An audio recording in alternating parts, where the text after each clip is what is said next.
À Gbogbosan, dans toute la splendeur et la richesse de sa culture, c'était ce samedi à Notien, la source du peuple éveillé. Cette apothéose a vu la participation du Premier ministre togolais Artem Ahomezounou. Au même moment, le peuple bassar célébrait pour la 50e fois Dipontre Nidak, la fête des Ignames, sous le signe de la fraternité et du développement. Le Togo met les bouchées doubles pour empêcher toute infiltration du virus Ebola sur son sol. Les échanges et sensibilisations se multiplient. Ce matin, les officiers médecins de l'armée togolaise ont planché sur cette question de plus en plus préoccupante. Mesdames, Messieurs, bonsoir. Les populations éveillées ont célébré ce samedi à Gbogbosan, festivité auxquelles a pris part le chef du gouvernement. Et à Bassar, on a célébré Dipontre. Nous y reviendrons tout à l'heure. Dans l'extrême nord du Togo, à Dapaon, le ministre de la Sécurité était en tournée à la tête d'une délégation. La région a été marquée ces derniers jours par des manifestations de conducteurs de taxi-moto et surtout un tragique accident de la circulation. Le ministre et son équipe sont allés apporter leur soutien aux blessés et aux familles des victimes. Désiré Aloy.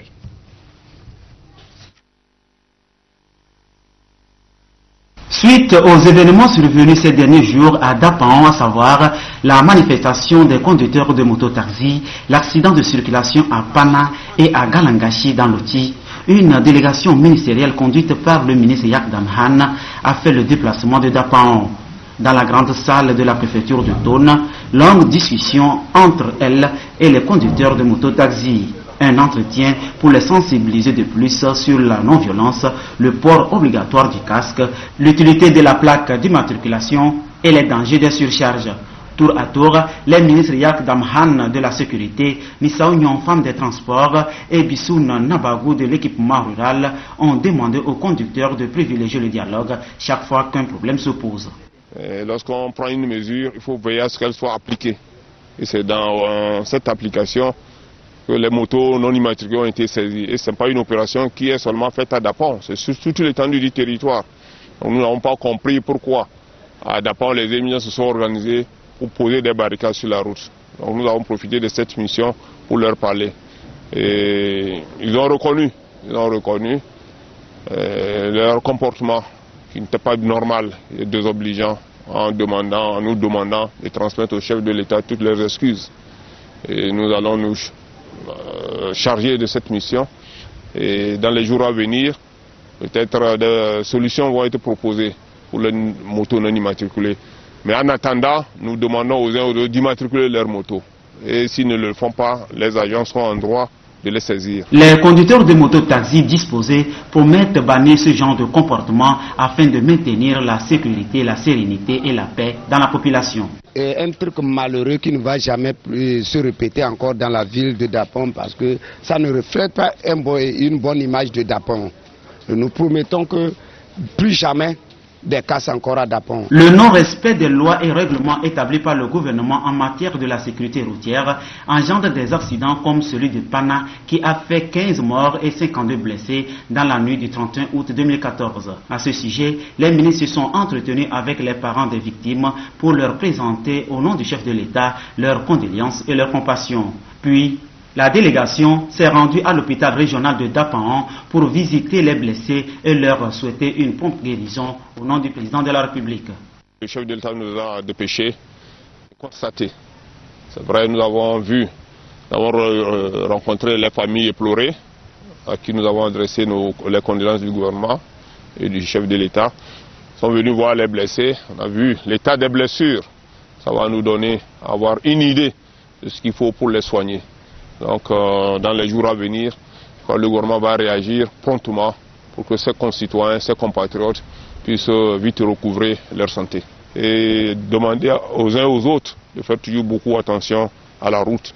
Aujourd'hui nous avons la chance de voir de bonnes routes, mais c'est à l'homme de savoir où aller vite, où ne pas aller vite. C'est au conducteur du taxi-moto de savoir en portant le casque, il se préserve. Un appel est lancé donc une fois encore à tous les citoyens au respect de l'autorité, de la chose publique et des lois établies pour faire du Togo un pays où règne la sécurité, la sérénité et la paix, des facteurs de développement. Pas de répit dans la sous-région tant qu'on n'aura pas trouvé de remède à la maladie Ebola. Près de 2000 morts déjà dans les pays touchés. Au Togo, on est sur le qui-vive. Les mesures préventives se renforcent, notamment par une sensibilisation de plus en plus accentuée du corps médical chargé de relayer l'information. Ce matin, des échanges ont eu lieu à cet effet entre les médecins-chefs de l'armée togolaise et le ministère de la Santé. Et Soram Théotéou. Aucune entité de la société togolaise ne sera en marge de l'action préventive engagée par les autorités togolaises contre la maladie à virus Ebola. Dans le sillage des différentes catégories socio-professionnelles, le gouvernement joint par cette rencontre les médecins-chefs de toutes les garnisons de l'armée togolaise à la dynamique de protection du pays contre l'endémie. Aujourd'hui, le Togo dispose de matériel adéquat. Actuellement, au Togo, il n'y a pas de cas de patients porteurs de virus à Ebola. Donc c'est pour ça que le service de santé des armées organise la riposte, puisque les militaires sont avant tout les personnes exposées à cette infection. D'autant plus que c'est nous qui surveillons les frontières, que ce soit les frontières terrestres ou aériennes ou maritimes. Donc nous nous préparons pour éventuellement faire face à la riposte qu'est cette infection virologique. La séance de travail entre le comité de gestion de la sensibilisation de la maladie à virus Ebola, les responsables de l'armée et les médecins-chefs se veut un espace d'échange sur la stratégie du Togo et les conduites à tenir. Il est question, selon le directeur de cabinet du Premier ministre, Pré Simfetou, de les outiller davantage et de les inviter à ne pas baisser la garde. La lutte contre cette maladie, qui, fort heureusement, et par notre pays, le Togo, ne peut être gagnée que grâce à des actions coordonnées, dans un cadre multisectoriel, avec l'appui des partenaires, dans un élan de solidarité. Car, il faut le reconnaître, la maladie à virus Ebola est une maladie dangereuse, terrible, dévastatrice, contre laquelle il n'y a pour le moment ni vaccin ni traitement. Toutefois, même si notre pays ne connaît pas un seul cas de la maladie à virus Ebola, vous ne devez pas baisser la garde. Le directeur central du service de santé des armées, le colonel Sogné, a relevé la gravité de la maladie. Il a remercié les autorités togolaises pour les efforts consentis en vue d'une riposte efficace contre cette effarante et destructrice maladie. 5 pays africains sont contaminés, la Guinée, la Sierra Leone, le Nigeria, le Congo-Kinshasa et le Libéria. Au pays d'Hélène Johnson-Sirleaf, les populations vont passer 3 jours à la maison pour permettre aux agents de santé de faire le porte-à-porte et déceler les éventuels cas tenus secrets. Pendant ce temps, les distributions de vivres vont se poursuivre à travers les quartiers mis en quarantaine. L'OMS vient de réunir à Genève 200 experts. Quelques vaccins seront expérimentés. En cas de résultat concluant, ils ne seront pas opérationnels avant la fin de cette année. Ceci nous amène à nous intéresser à ce centre de recherche en Belgique qui recueille les venins de certains animaux à des fins thérapeutiques. Dans cette petite maison de la campagne belge se cache le deuxième producteur européen de venin. Dans son laboratoire, pas moins de 150 espèces d'animaux venimeux, dont les serpents les plus dangereux, comme le cobra cracheur, ou encore ce fer de lance de la Martinique. C'est un animal qui est assez agressif, c'est un animal de grande taille, qui a une coloration qui lui permet de se dissimuler facilement dans les hautes herbes. Et maintenant, le venin va couler. Avec des gestes précis, le venin est récolté. Il est ensuite congelé et lyophilisé avant d'être vendu au laboratoire pharmaceutique qui compte sur ces molécules pour développer de nouveaux médicaments. Pour traiter l'hypertension et pour traiter la douleur principalement. Et les nouvelles applications, nouveaux traitements, ce serait traitement anticancéreux, traitement du diabète en particulier. Autre animal recherché pour son venin, l'araignée. Parmi les nombreuses espèces du laboratoire, cette mygale de Leblon, originaire de Guyane. Elle peut mesurer jusqu'à 30 cm et la récupération du venin est plutôt technique. On stimule la contraction des muscles qui entourent la glande à venin par des petits chocs électriques, mais vraiment des chocs infimes de type de ce qu'on utilise chez les kinés. Le prix des venins varie en fonction de plusieurs paramètres, comme la rareté de l'animal, sa taille ou encore la complexité des opérations de récolte. Les venins de serpents à sonnette, donc les crotales, comme on a vu tout à l'heure, se négocient à moins de 100 € le gramme. En revanche, les venins d'araignée, là, se négocient à des sommes beaucoup plus élevées, de l'ordre de 20 000 € le gramme. Mais pareil, si un chercheur a besoin d'1 milligramme, ça ne fait aussi que 20 €. Autre domaine prometteur en matière de venin, celui des animaux marins. L'outre-mer est riche en espèces comme ce petit poulpe du Pacifique, ce poisson-pierre de l'océan Indien ou encore ce cône dont le venin est particulièrement difficile à récupérer. On essaye de les leurrer avec de la nourriture et de les amener à piquer dans un tube pour récupérer le venin. Et voici la dernière acquisition du laboratoire, un tricot rayé du Pacifique. Son venin très virulent permettra peut-être la mise au point d'un nouveau traitement. Toujours en matière de santé, la Fondation Gnassingbé Yadema pour l'éducation et la santé est actuellement dans la région des Savanes. Des malades indigents qui souffrent de diverses pathologies bénéficient de prise en charge et de soins gratuits. Désiré à l'œil.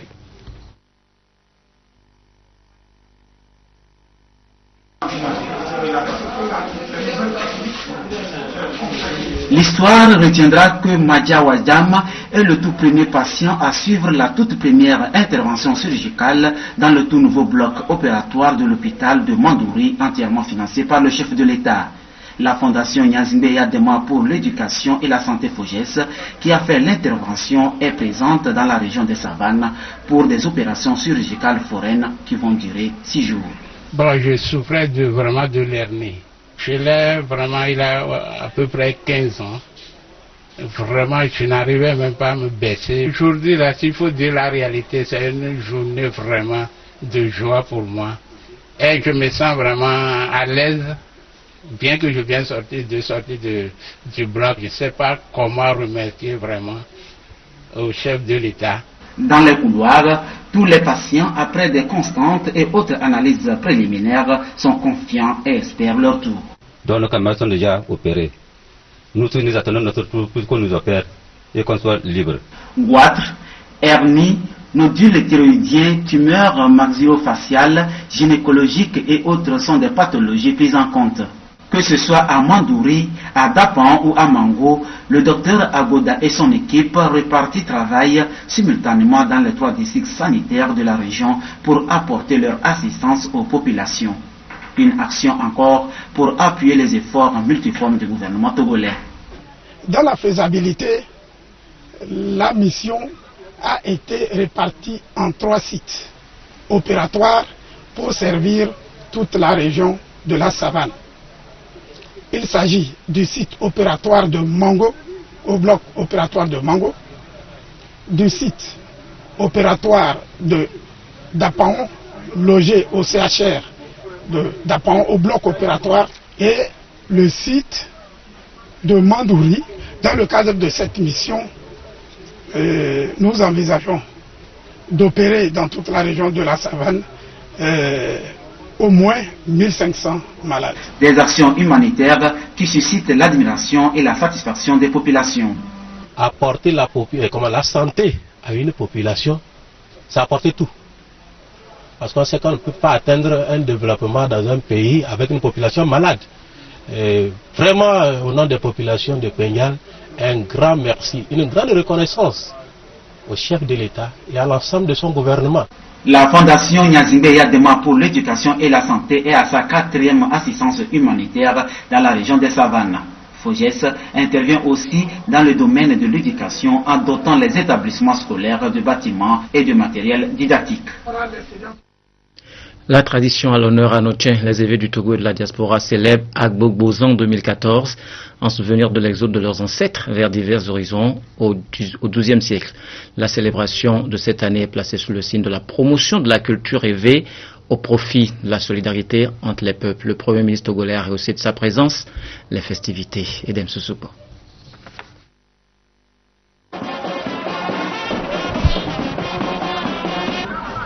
Des évêques venus de tous les coins du Togo et de la diaspora pour se ressourcer à Notien, leur berceau commun. Leurs aïeux ont quitté la grande muraille de protection sous le roi Agokoli Ier vers le XIIe siècle et se sont dispersés à travers l'Afrique. Agbogbozan reste l'unique cadre de retrouvailles des différentes communautés évées pour célébrer les prémices des récoltes, notamment l'igname, et dire merci à Dieu pour sa protection. Le Premier ministre Sele Agodi Aoumezounou s'est associé à ce monde pour célébrer Agbogbozan édition 2014. Au-delà d'une simple réjouissance, Agbogbozan est un grand carrefour pour renforcer la solidarité entre évêques et promouvoir les valeurs culturelles communes. C'est pourquoi cette année, l'accent est mis sur la consolidation des liens de solidarité et d'amitié entre tous les fils qui partagent ces mêmes valeurs pour pérenniser à jamais les idéaux d'Agbogbosan au profit des générations futures. Le message aujourd'hui, c'est d'abord un message de paix, un message de fraternité, un message d'amitié. Nous avons reçu aujourd'hui beaucoup de délégations de l'extérieur de notre pays. Que le peuple éveillé s'unisse, que le peuple éveillé se comprenne. Cette manifestation populaire est comme une source vivifiante où les ressortissants de la grande communauté éveillée viennent se tremper, non seulement pour renouer avec le passé, mais aussi pour puiser l'énergie qui unit, pour se pardonner et sceller un nouveau pacte social. Une union qui commence par faire cas d'école. Je viens d'une région, l'Afrique centrale, où il n'y a pas une fête qui traverse plusieurs pays. Alors je me rends compte qu'ici, les éveillés du Bénin, du Togo et du Ghana se retrouvent. Et je pense que c'est alloué, parce qu'aucune barrière artificielle ne peut venir à bout de la volonté des peuples artificiels, parce qu'elles ont été créées, les frontières, par les Occidentaux. Nous devons nous en inspirer dans toute l'Afrique. Dans ma région, en Afrique centrale également, il y a des peuples qui sont de part et d'autre des frontières de pays, mais il n'y a pas ce type il n'y a pas un exemple comme celui-ci. Je voudrais adresser toute ma sympathie au peuple du Togo et remercier encore une fois le chef de l'État pour le soutien qu'il apporte à la culture africaine. Et du haut de cette tribune, Anate Germaine Kouméalo, ministre en charge de la culture, a livré aux éveillés le message du président de la République. Un message qui encourage la valorisation des coutumes et traditions dans un esprit de solidarité et d'accompagnement d'un Togo en marche vers son émergence économique. Agbogbosan est un repère historique et spirituel important, non seulement pour le peuple éveillé, mais aussi pour la nation togolaise tout entière. C'est l'occasion pour tout le peuple éveillé, contraint par le passé à l'immigration, par la force de l'histoire et la nécessité de survie, de revenir aux origines, au sein de la grande muraille protectrice Agbogbo, construite par le roi Agokoli Ier, pour assurer protection et sécurité à ses concitoyens. Unique occasion pour tous les peuples de souche éveillée de par le monde de se retrouver, Agbogbosan est l'un des meilleurs exemples de l'unité du peuple éveillé.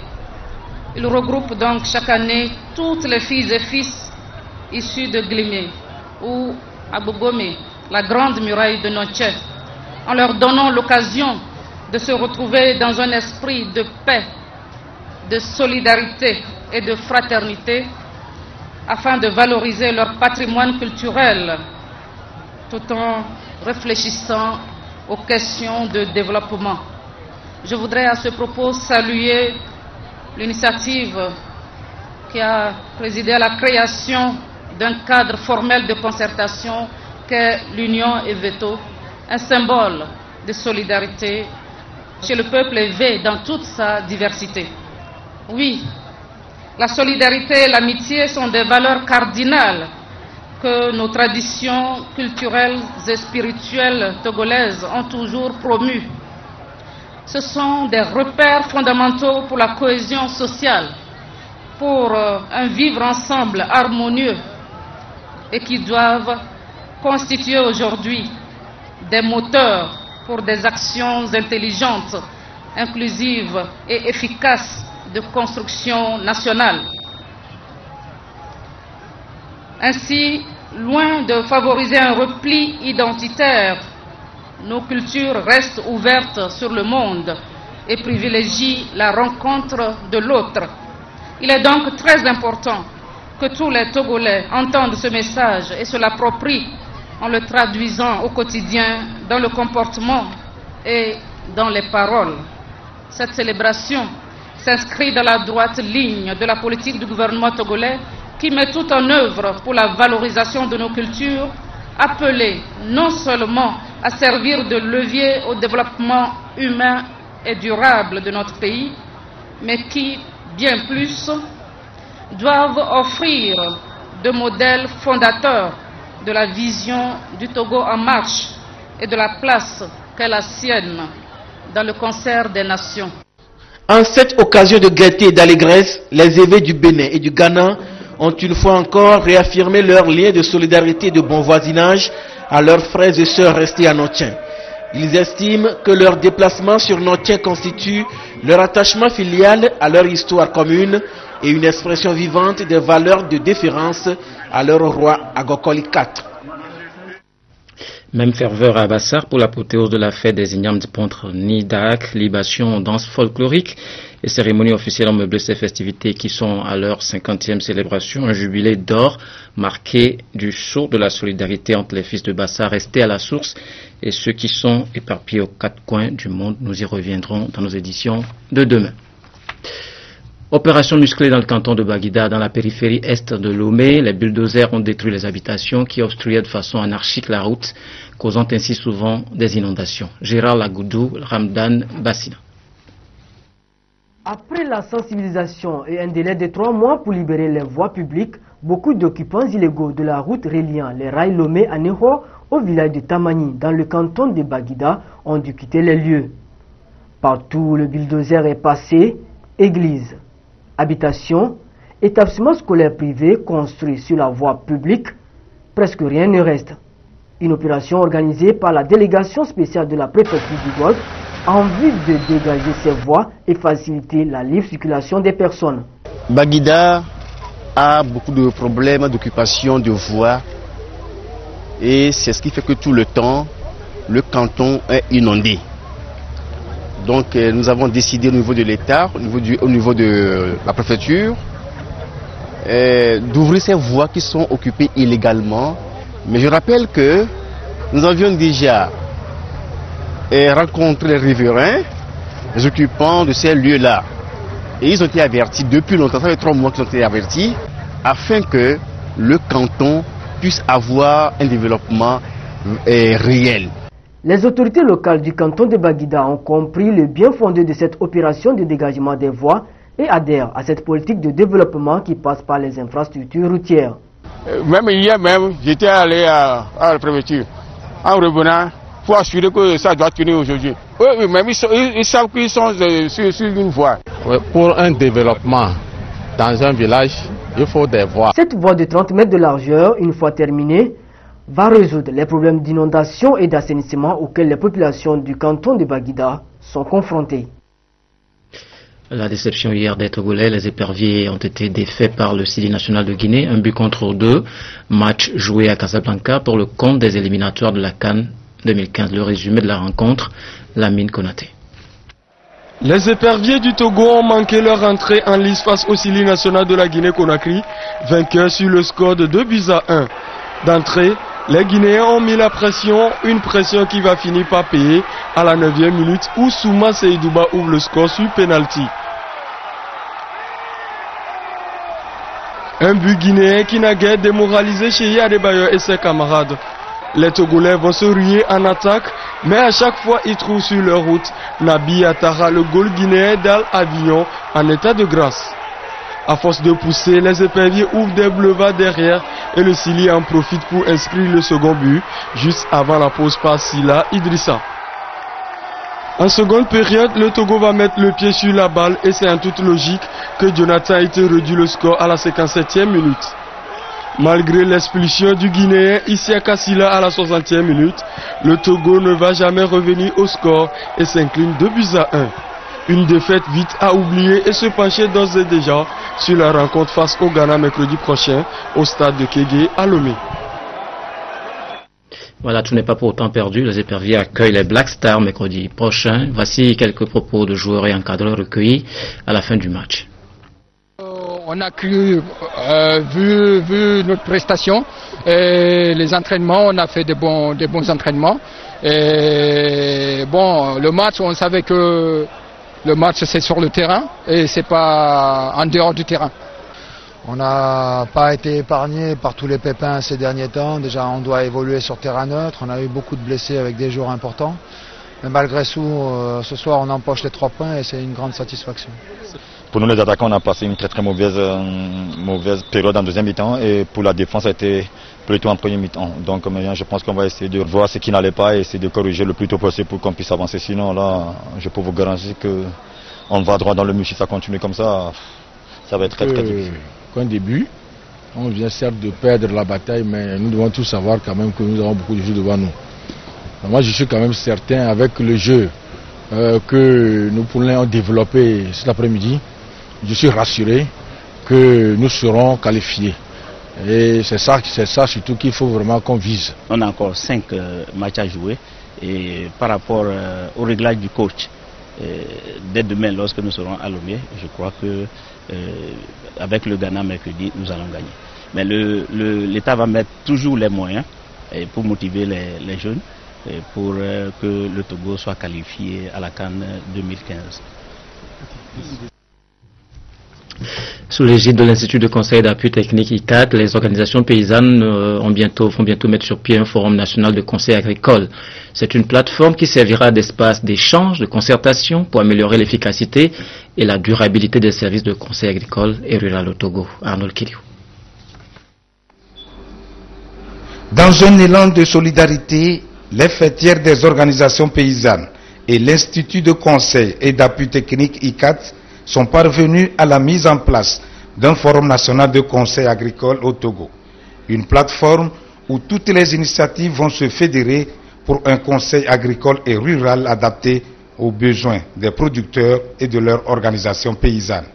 Il est important que ces services de conseil agricole et rural au Togo devraient mutualiser leurs actions, devaient pouvoir intervenir de façon synergique dans le domaine du conseil agricole au Togo. À l'instar de ce qui se fait sur le plan d'abord sous-régional, où nous avons un réseau des services de conseil agricole et rural pour l'Afrique de l'Ouest et du Centre, et nous avons également sur le plan africain un forum africain du conseil agricole et rural, et également sur le plan mondial, nous avons un forum mondial pour le conseil agricole et rural. Des réunions préparatoires ont été organisées pour l'élaboration des documents organiques du dit forum. Il s'agit au cours de cette rencontre de finaliser les textes régissant la plateforme et de mettre sur pied les instances dirigeantes. Les travaux ont été finis. Voilà, une petite interruption, on y reviendra dans nos éditions de 22h30. On prend maintenant la direction de Bassar, précisément à Kabou, où se tient une foire artisanale. C'est pour exhiber et valoriser les talents des producteurs Bassar à l'occasion de la fête des Ignames. Je vous laisse apprécier.